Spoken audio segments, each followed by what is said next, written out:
Hello and namaste.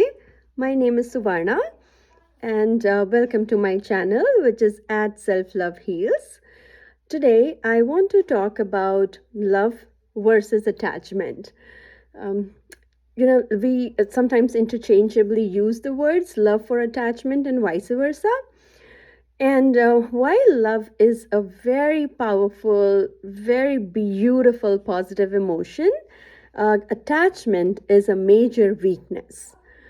But we have seen since childhood in movies and Hollywood, from Hollywood and Bollywood, that love, like people saying to each other that we love each other so much, we are like two bodies and one soul, we are just inseparable, or like one person saying other, or even we have started copying it and saying that, hey, I'm happy only if you are happy, I'm very sad when you are sad. Or we tell our kids that, oh, I just want to see you happy to be able to be happy.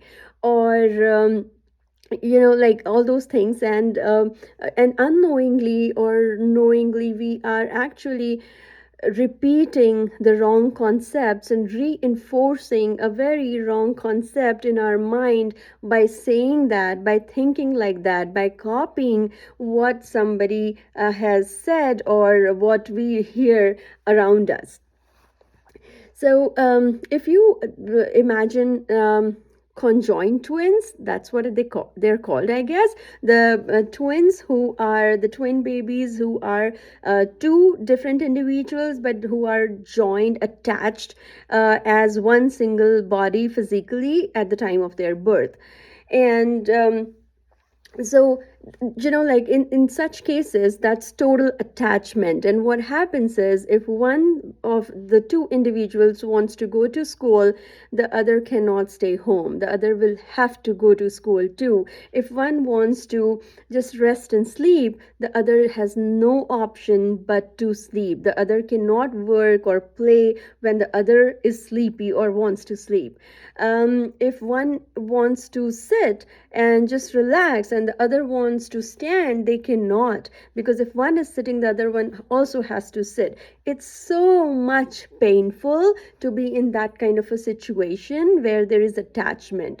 So I want to share the meaning of attachment is emotional and mental dependence on others, or on substance, or on somebody, or on anything. That when we start saying to people, I cannot live without you, I just cannot imagine a single day, I cannot survive without you being in my life. Like, these are so draining and toxic and very, very selfish words. And the whole meaning of attachment, it's really selfish. And the other difficult part of it is that attachment leads to so many more negative emotions.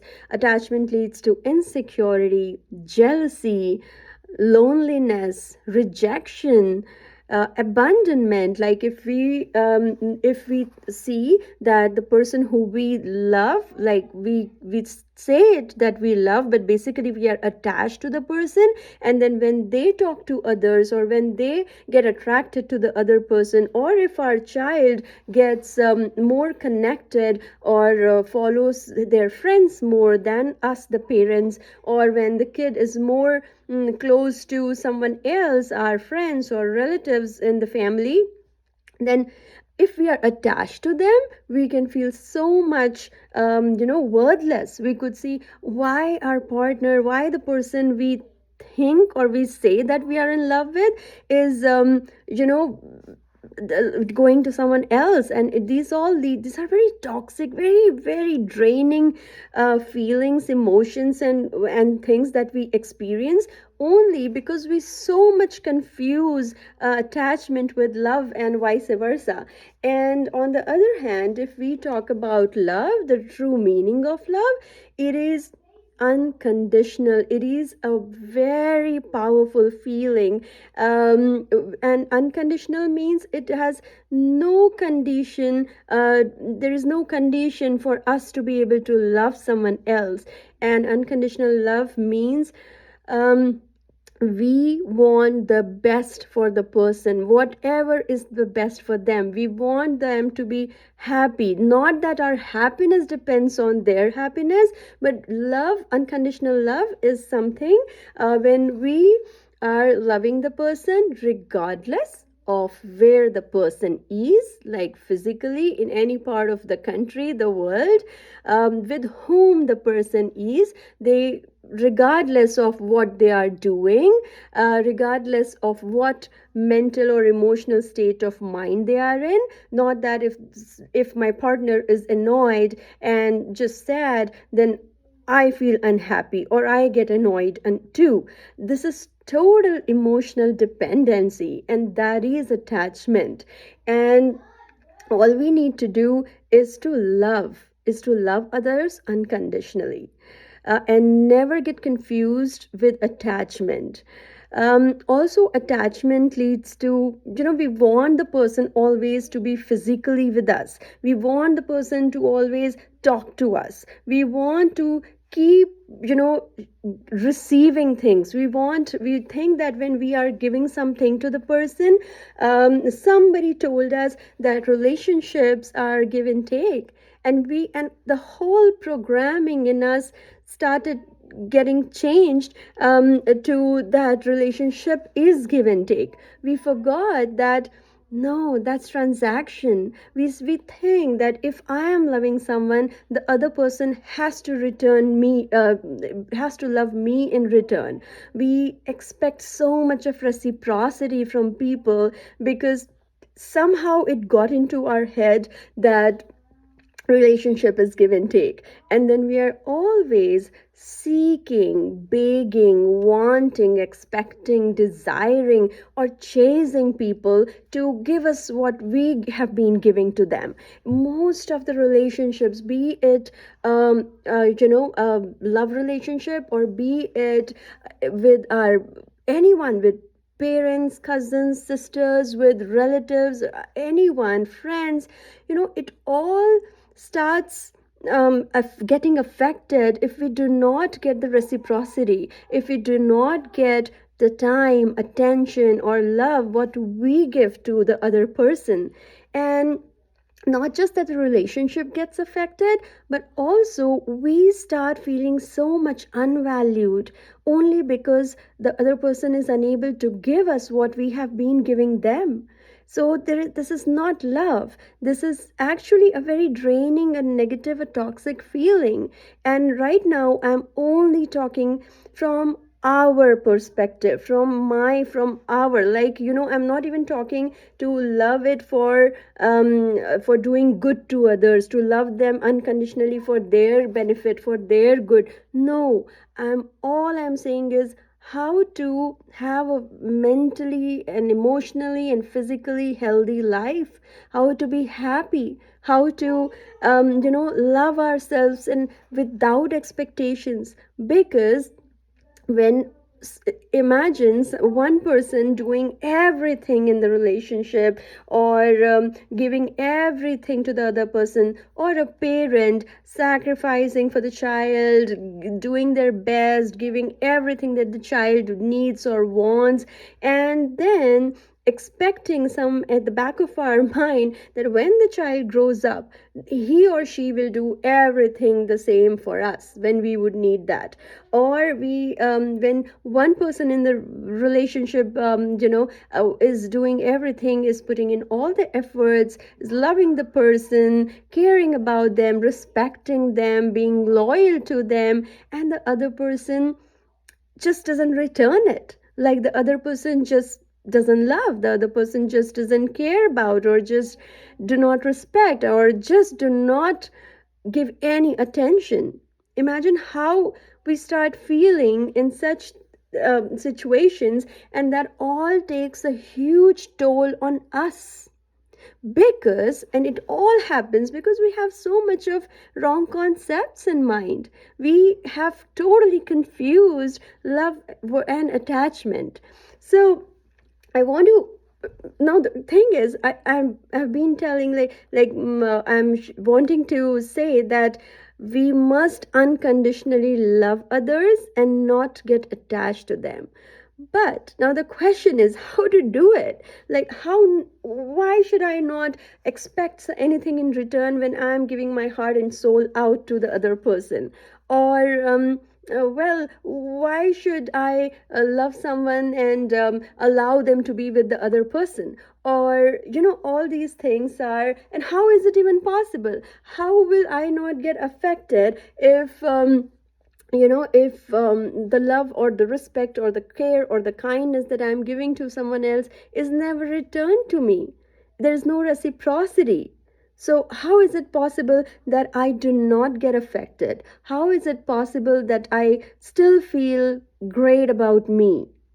And why I'm talking about all this is because of the emotional health, because of our mental health, because of the self care. We, all of us, deserve to feel great every day in our life.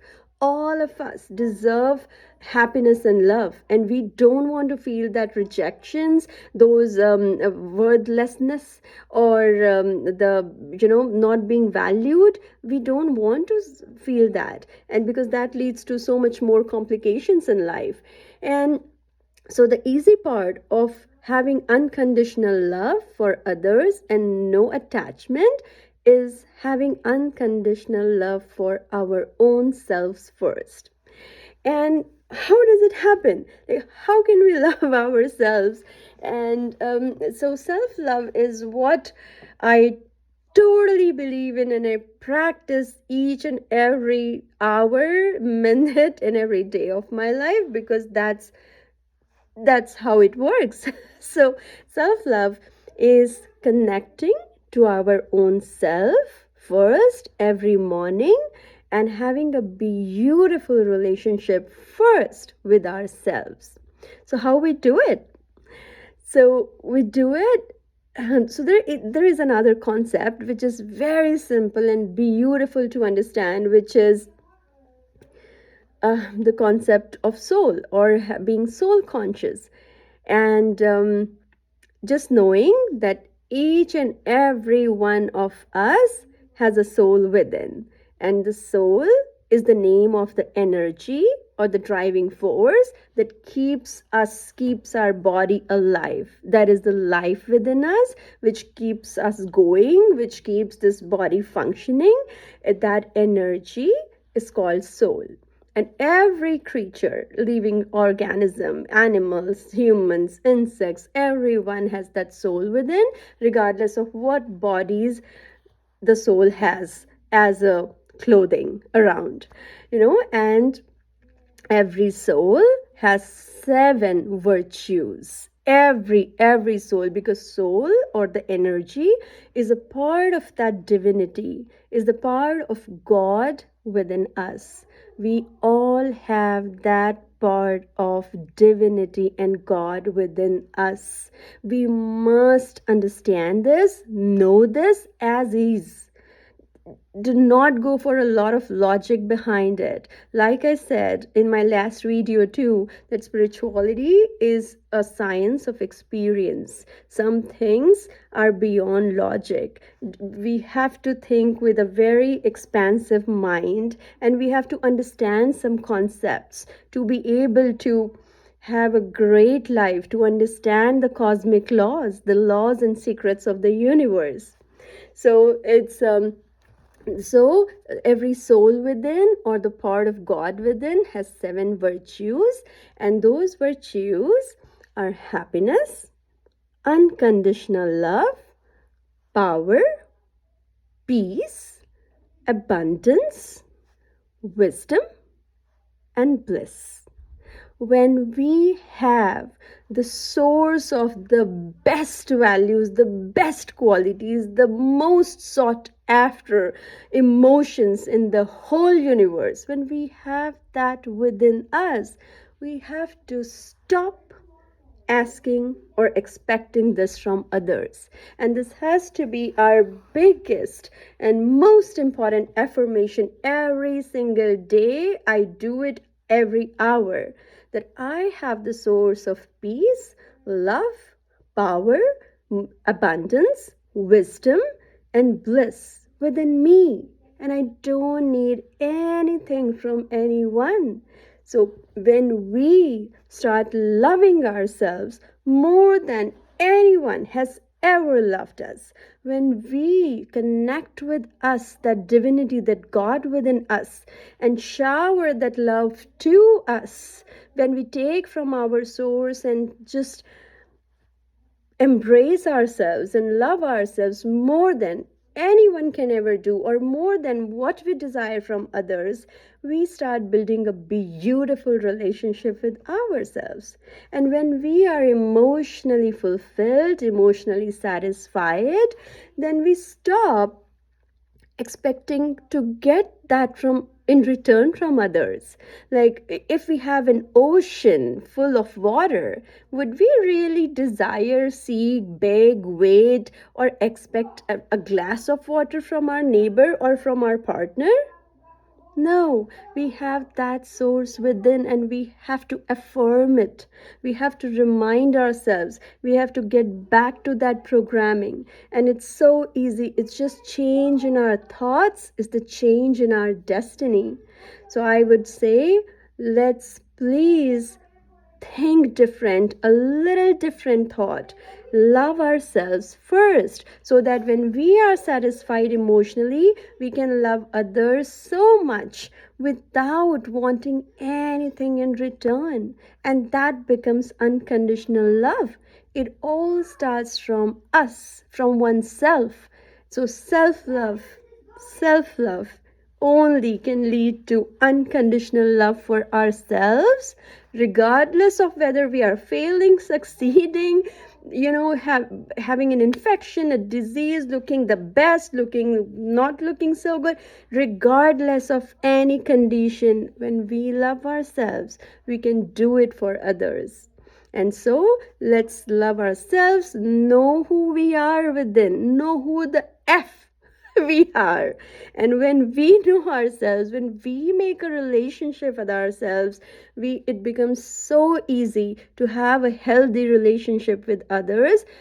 When we stop getting attached to them, when we stop depending on them, we always have to do our best. And when we remind ourselves, hey, I'll have the source of love within, what would that guy, would that girl, what would that relative or friend of mine give me in return? I have the source. I give it to myself, and so I can give it to others. So that's the difference between love and attachment. And it might take some time, it might be a new thought, but every thought changes our destiny. How we think, how we program ourselves, definitely affects how we behave, how we talk, how we, you know, build our relationships, what we expect at work, how with what attitude we perform at work. Do we value our own selves? And when we value ourselves, when we value our work, when we appreciate ourselves every morning, to ourselves, how we talk to ourselves definitely defines what we do with others. And then it attracts so much of abundance from outside. When we know we have abundance within and we are not begging, we do not have that begging bowl, hey, please talk to me respectfully, please talk to me with love, please give me attention, please don't look at your phone but talk to me, please love me. No, we have God within. Know your worth. Know who the F you are. And let's stop. Let's stop wanting from others. Give it to our own selves first so we can give to others. Pour into my own cup first to be able to pour it out to others. Think about it and take care. I'll talk to you soon. Bye.